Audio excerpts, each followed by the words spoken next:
Alaikum wa rahmatullahi wa barakatuh. I'm Muhammad Jahid Hassan. I'm an English language teacher.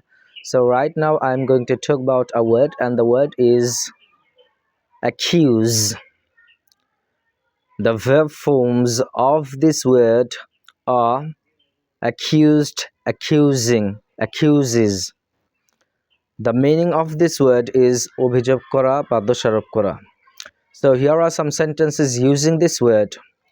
They openly accused her of dishonesty.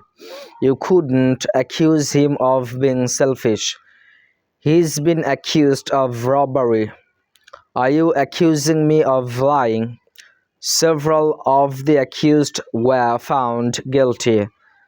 They stand accused of crimes against humanity. She accused him of lying. So right now I'm going to bring two sentences from here. Are you accusing me of lying? Are you accusing me of lying? Are you accusing me of lying? Are you accusing me of lying? Are you accusing me of lying? তুমি কি আমাকে মিথ্যাবাদী হিসেবে দোষারোপ করছো? She accused him of lying. She accused him of lying. She accused him of lying. She accused him of lying. She accused him of lying. She accused him of lying. সে তাকে মিথ্যা বলার জন্য দোষারোপ করলো. Thank you very much.